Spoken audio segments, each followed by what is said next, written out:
What's up, folks? Welcome to Chasing the Tour, a brand new show featuring Packy, Hanrahan, and myself, Matt Helmick. We're going to be bringing you bowling news. We're going to be talking to PBA and PWBA stars and other major players in the bowling industry, and just talking about everything bowling. We're also going to be covering Packy's Chasing the Tour and his pursuit of greatness out on the PBA Tour. So without further ado, this is my co-host, Packy Hanrahan. What's up, guys? You've all met him by now. He is a former Shocker bowler and national titleist on the 2015 team, I believe. Recently just won his second PBA Tour regional. He just got back home from a long trip. Yeah, it was about 3 weeks long, and finally glad to be back, settled at home for at least a little while, which is nice with all the traveling we do on tour. Did a little bit of laundry. Showered a couple times for the first time in like weeks. Yeah, I believe that. We're excited to bring you our show. We're going to be doing this on a weekly basis. We'd love to have you tune in. We're going to be doing some entertaining stuff that we hope you enjoy. Yeah, all right. So we got, obviously, the host of the show. We got Matt, also a former WSU player. My first year at Wichita State, I didn't make the team, but he was on the team. So my first year at Wichita State, Matt was a senior on the team. One of the old guys. He's one of the old guys. Still is one of the old guys. He now owns a web design company. He manages some companies' websites, does some video editing for them, photography, and he runs Helmick Media Solutions. Helmick Media and Logistics. Exactly what I said, word for word. Quality friend there, knowing the name of your business. Yeah, so this is us, and this is Chasing the Tour. Yeah, we're happy to have you. Pack, you just got back from a long road trip. You kicked off in Arkansas, in Jonesboro. Tell me a little bit about that. I know it wasn't your best tournament, but we need to talk about everything. Yeah, so the summer tour just ended in Jonesboro, it ended in Chesapeake, Virginia. But the first stop, Jonesboro, the first stop of the recent trip was Jonesboro. They were pretty easy on the left. I did not make them look easy on the left. I made them look pretty difficult. I missed the cut by not too many, whipped a 5-pin to miss it. But shot 150 my last game. I think I ended up missing it by like 20, 30. Just not my best. Not my best. So I decided actually the last couple of weeks we went from there to Minster, and I actually went to Target, bought a notebook. I wanted to keep track, try and keep the mental aspect of my game a little more positive, a little more focused, because I thought in Jonesboro, with the left being so easy, I think I just kind of got I let my mind get a little all over the place, and because of that, I just didn't bowl that well. I wasn't as focused, was too busy watching, basically. It's easy to do, man. You get, I won't call it a preconceived notion, but you kind of get something like that in your head of, it's easy on my side this week. It's not always easy on the left. Yeah. This is my time. I need to whack it, and I need to take advantage of these conditions. It's easy to get yourself worked up. Yeah, it was just a little frustrating watching. I let the frustration get to me when I was watching these guys that, haven't bowled well in a long time. And they're all bowling well. And all the guys on at least my side of the lane that usually can bowl pretty good are struggling. Yeah. With the exception of Jacob. Simnelli, usually when the left side's good, he's pretty good. He missed the cut that week. I missed the cut that week. I think I could have made the cut. Probably not gotten onto the TV show with the look I had. Maybe needed to try some things out. But, yeah, from there we went to Minster, Ohio. New mindset, new me. Won the regional there, which was... It was basically a tour stop, which was, it was good and bad at the same time. A little sour, but awesome, obviously, to beat those guys and win my second regional. Yeah. So tell me a little bit about what you wrote down in that notebook and what you worked on between Jonesboro, where you had a lackluster performance, and then you go to Minster, Ohio, and you win. What were you writing down? What were you thinking about? So we went up to Minster actually like a day early, so I got to practice. With a buddy of mine, Chris Sloan, and he helped me out a little bit with the physical game. And then when we got to Minster, I bought that notebook and I started keeping track of quality shots, not necessarily shots, but quality shots that I focused on. So if I focused on a shot, I'd just mark a little tally, and I'd mark a tally every game from game 1 of Minster all the way through the end of Chesapeake. I marked a tally every shot I was focused on for all of those tournaments. So in Minster, then we went to Coldwater, and then we went to Virginia for also another regional, and then we went to Chesapeake. So gotcha. For all 4 of those tournaments. So you think that little act of just holding yourself accountable by just writing check marks in a notebook really made a just difference? like tallying them down. So yeah, I think just the fact that I was, keeping myself aware that, hey, even though that shot might have struck or might have split, I didn't focus. Yep. So the next one has to be a little better. Yep. Or that was good focus, good shot. You can't get angry that you 7-pinned when you focused and you threw it where you needed to. Yeah. So little stuff like that to just almost distract myself from what's going on around me. Right. Yep. Keep you present. Yeah. That's a good idea, man. And it clearly worked because you turned around from Jonesboro and went on and won your second PBA Tour regional. Yeah. Yeah. It was the second one and second one in a row. Yeah. Cool. So congratulations, man. Thanks. I know that's a big deal. You've been working for that for a long time. Yeah. And more big things to come.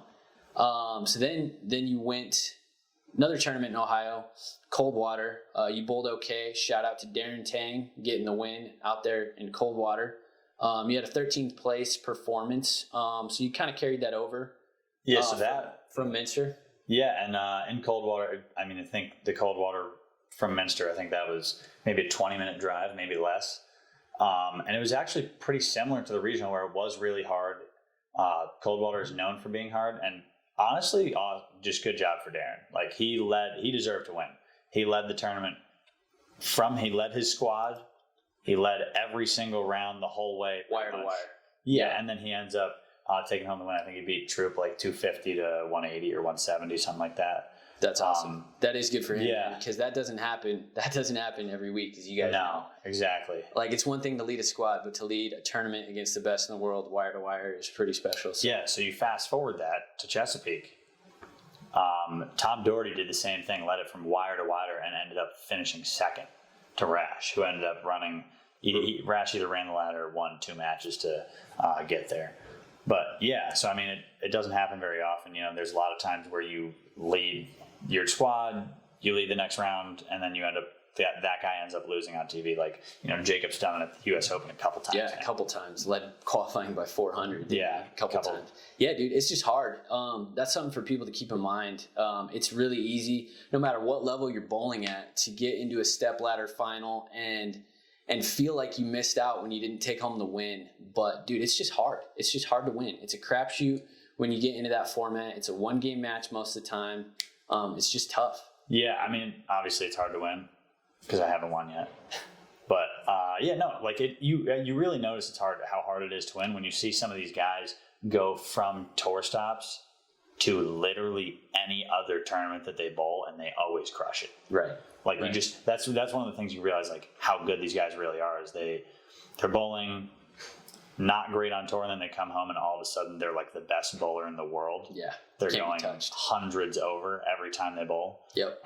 Leading field by 50, a couple hundred, whatever. Yep. Like Sean Rash might not have had the best season he's had, and then he goes out to USBCs and he wins an Eagle. Yeah, just destroys. Absolutely mopped him. Averages like 230 or 240, something ridiculous like that.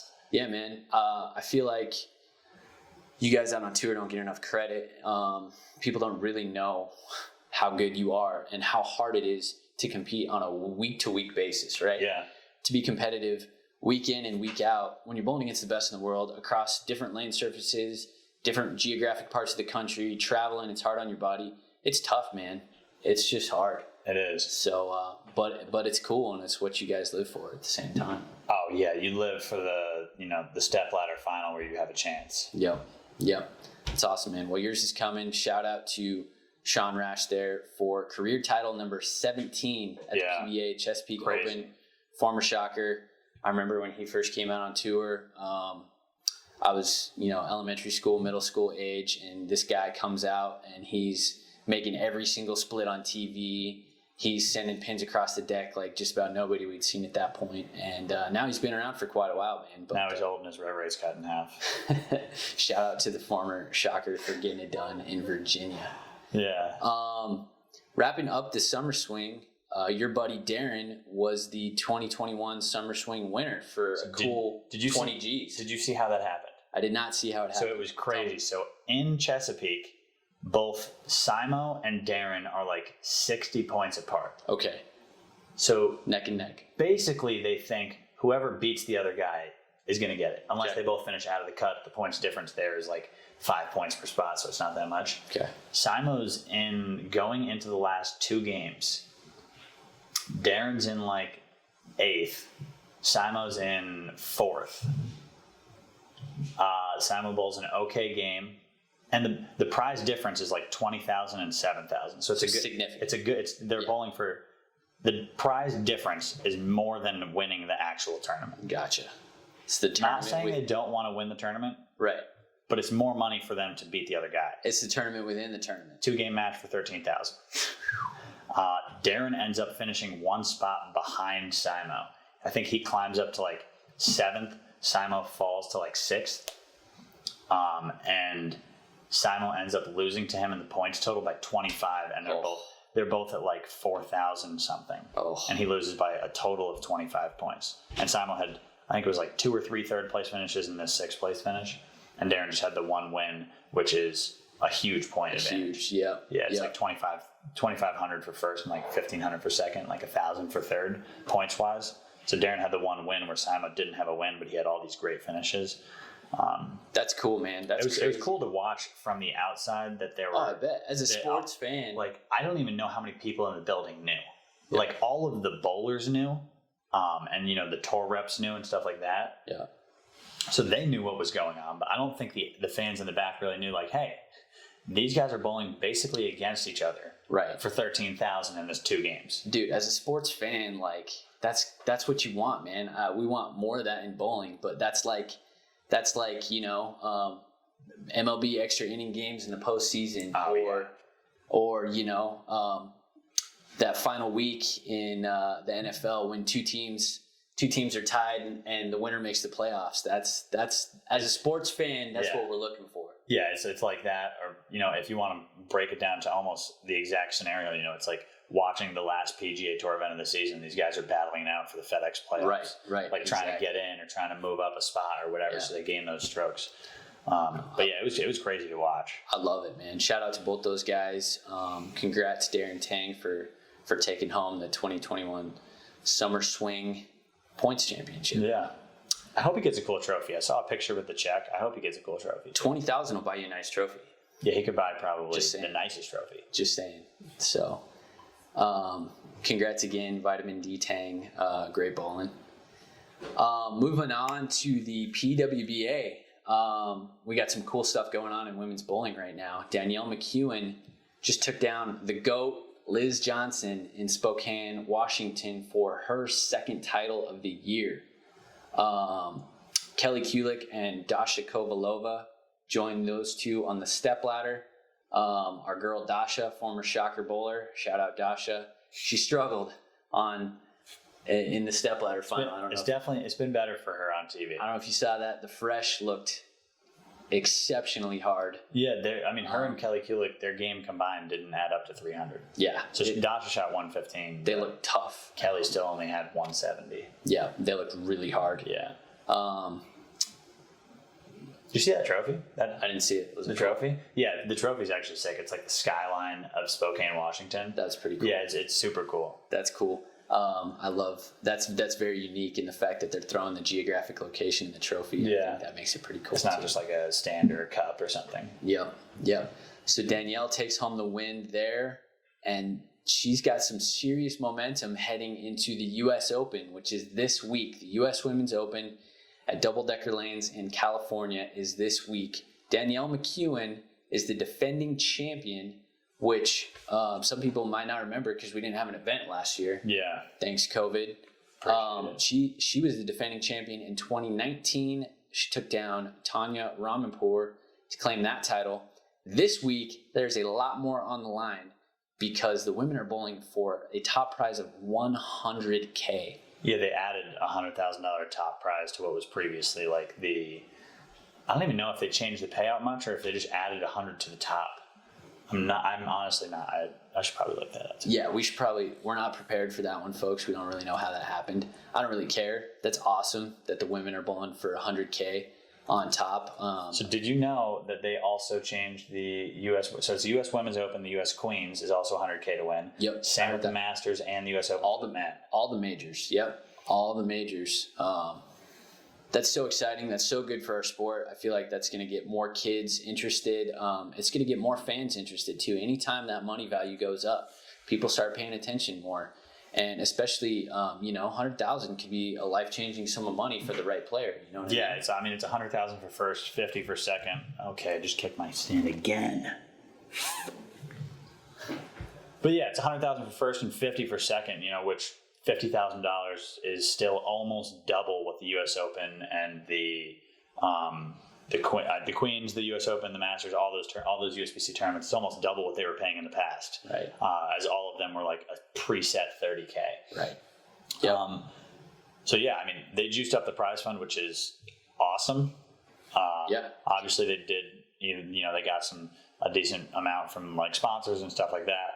But juicing it up to $100,000 is truly like it could be life changing if if the player does the right things with it, right, and stuff like that. It's the largest prize I believe in women's history. I think so. Don't quote me on that, but I think so. And it gives quote me on that and yell at me later. It gives women the chance to bowl for a living, which is awesome, man. The fact that we can have men and women bowling for a living in this country is pretty special. Yeah. So the TV finals for that. For the U.S. Women's Open will air August 31st at 7 p.m. Eastern Time on CBS Sports Network. Be sure to tune in there. All right, so now we're going to do our fantasy draft style pick, who we think has potential to take home the title next week. My picks are easily going to win. This will not be. Packy thinks he's got So how are we doing this? How are we doing this competition style? All right. Is it average place of finish? Because I'm going to change my picks if it is. Or is it top 3 averages? Yeah, top 3. We'll do that. So your top 3 finishers, their average position, the lowest average position wins. Will win. Yeah. What do we put on the line? If we take first, second, and third. So the best you could get is 2. 2 would be a winner. What are we putting on the line? We're doing something crazy? Lunch sounds good to me. I don't know. A flaming hot jalapeno before the next one? Yeah, we can do that if you got them. Game on. I'm in. I'm a little more prepared for that than you are. I don't think you understand how prepared I am for that. Growing up in New Mexico. All right. Fuck me and this fucking tripod. All right. Jalapeno before the next one. On camera, spicy jalapeno. I'm not going to lose, so it's not going to matter.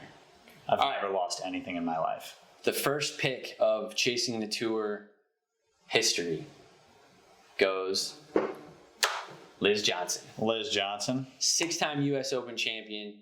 She just took second in Spokane. I don't know how you don't pick Liz Johnson first. In my opinion, she's the greatest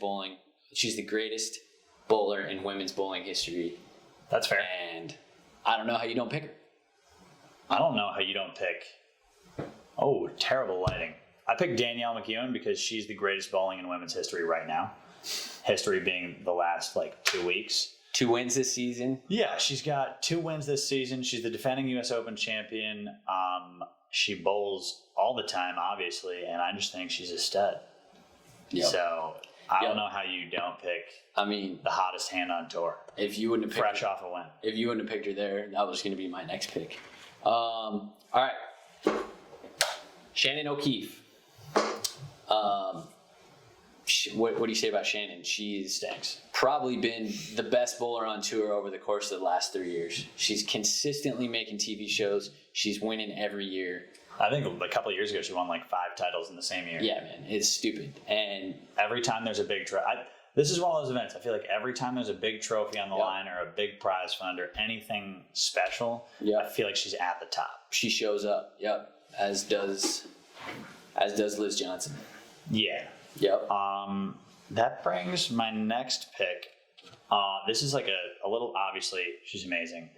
Dasha Kovalova. But My next pick is Dasha because I think she's amazing when they're really hard. And this being the Women's U.S. Open, they're bowling on 3 different patterns, which I think plays to her advantage. She's an elite level shot maker. Yeah. Former Wichita State player, which automatically means she's good. Super forward ball roll. Yeah, stable forward ball roll. It's not gonna like. I wanted to go out. I will say I didn't pick this girl. I wanted to go out and pick like Liz Culkin, but I think for a shot for the patterns that they're putting down, I think her ball might just hook too much, where she might get some crazy reactions. And I think Dasha just elite level shot maker. Obviously, she's been bowling awesome, kind of like Shannon the last couple of years, where she's in in the top 3 or 4 in points. I think she was second in points last year or something, and she's up there this year again. Yeah. So she used to regularly kick our ass here. Yeah. At the university. Yeah. It's fun times in practice when you just get beat by her every week. Yeah. It's great. No, that's a solid pick, man. I'm going to continue here with Missy Parkin.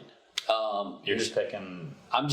If they're... picking the all-time greats. If they're a future Hall of Famer, or I'm not really going out on a limb here, folks. Let's just say that. There's not a lot of dark horses on my side of the board. Missy Parkin, she just... Whenever there's a big tournament, just like the other ones we talked about, she seems to show up. She's a great shot maker. She keeps the ball in play, and when they're tough, that's what you need. I think the average age of our 2 picks are going to be probably mine's going to be in the high 20s, and I think yours is going to be in the high 30s. Yeah. So my next pick, I'm sticking with the theme, Young Guns, Julia Bond. She's currently, I don't know if she's still leading in points after last week, but she was leading in points, leading in earnings. She has, I believe, 2 titles this year. Yeah, man, she's freaking good. She got 2 or 1 title this year. She's freaking good. She's amazing, and I think this is her breakout year. And $100K to win. I don't know if it's a building that many of them have bowled in before. Probably Missy because she's from California. Yep. But I think she's another girl kind of like Dasha, high-level shot maker, stable ball roll. Doesn't do anything crazy that's going to get her in trouble. And again, when they're super hard, I think girls like that are, going to be at the top. Yep. All right. I'm sticking with another veteran, Kelly Kulick. Kelly Kulick, she just came off a TV show last week in Spokane as well. I mean, what do you say about her? She won on the men's tour. She won a major on the men's tour. Her performance over the decades has been remarkable. Another, no doubt, future Hall of Famer. And she shows up when they're hard, man. I'm sticking with the established veterans. Yeah, that's fair. I'm going with a little bit of a sleeper, Daphne Tam. She is from Singapore, and I feel like every time they come over, like the team Singapore, they all travel as a group. I feel like every time they come over, they all bowl amazing. Yeah. And she's one of the best on the team, so I'm picking her. Yeah. She had a great finish last week, I think, just outside the TV show. So yeah. Yeah, man. Everybody on that team can play. Shout out literally all of them. Shout out to Jazzy, former Shocker. And it's so much fun watching them come over because there's just a ton of talent. Yeah, and it's one of those things you wish they would come over more and compete because when all those international girls come over, not only Team Singapore, but like, some girls from Malaysia, Indonesia, stuff like that. Yep. All those girls are so good. It's just cool, man. Yeah, they can play out here, and I wish they could be out here every week, just like you said. Yeah. And with $100,000 to win, absolutely, that's a little more incentive. Yeah. All right. So now the 5th and last pick is going to be a little special pick. This one is going, obviously, both of us, myself and Matt, former Shocker bowlers. So we are going to pick Shocker bowlers specifically. I already picked Dasha, but this is another Shocker bowler specific pick. So had to be former Shocker. Yeah, who you got? There you go. Clara Guerrero. She's coming off a good week as well in Spokane. She's been on some big TV shows in the past. I just have a lot of confidence. She was on the Empress of the Lanes this year. Yep. The PBA, brought some of the girls into a TV show, and she was on that, which was cool to see. Yep, she's a gamer. She's definitely a gamer, and that brings me to I'm sticking the young. I don't even know if you guys can see that blurry. Tanya Rumapur. She finished second to her roommate Danielle McEwen last year's U.S. Open. Yep. So I'm picking the hot hand again. Tanya Rumapur 2 or 3 weeks ago, probably 4 weeks ago at this point. So 4 weeks ago she finished at the Lucy mixed doubles. She finished second with Frankie. So I was actually worried about her and Frank bowling because I didn't know how much she'd been bowling. Obviously, she'd been practicing a little bit at least, but with her not bowling the tour full time anymore, I was worried. But obviously, she still got it, and I think another shot making competition here at the U.S. Open. I think it's going to be no different than the last time they hosted one, not last year, but the last time they hosted one. So Yep, she's had some hard luck on TV, man. It's only a matter of time for her if she sticks with it. She's had some absolutely brutal games shot at her on TV, not only on the women's tour, but back in college as well. Yeah. That her opponent average on TV is ridiculous. Insane. So, it's only a matter of time for her. Cool. All right, folks. Take a photo of that. Hold us accountable next week. See if we know what we're talking about. If my top 3 picks don't go 1, 2, and 3, I'm out. I'm never doing this again. I like my picks, dude. I really do. I think you're going to be eating I don't know if they're going to be able to keep up. It's a lot of games for the old ladies. Yeah, well, I mean, there's a whole lot of U.S. Open championships on just from my number 1 pick alone. So yeah, that's fair. That's fair. Yeah. All right, man. What's your next event? Next event is not a PBA event, but this weekend at North Rock, they're hosting a singles on Saturday, doubles on Sunday. So it should just be. I'm bowling with Austin Bolds in the doubles. And for singles, I'm bowling with myself, and I'm going to keep my notebook. Keep it going. Austin Bolds is a stud, man. House shot killer. Yeah, so I think it's a house shot both days or house plus both days. So cool. I'm going to have to go practice right now and learn how to throw reactive again because out on tour that just doesn't happen on the left side of the lane. Shout out to our sponsors, North Rock Lanes, one of the premier tournament bowling centers in the country. They host Swiss Trios here coming up at the end of September. They got the big Southwest tournament in the spring.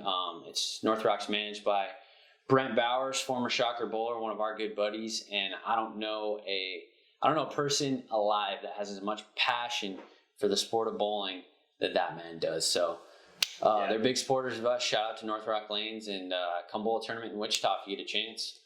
Yeah, and then my sponsors, Buddy's Pro Shop, they helped me out so much. They gave me all my purple hammers, and they offer, some awesome drilling packages for guys who want to get balls drilled online. You can do it for cheap, but Buddy's Pro Shop has helped me throughout my career. And on top of that, DV8, obviously, in the background. DV8 is who I'm sponsored by. That's the balls I throw. It's what works for me, so maybe it'll work for you too. Perfect. All right, folks, thank you all for joining us. Stay tuned for more bowling news and updates. Good luck to all the women competing at the U.S. Open this weekend, and we will see you next week.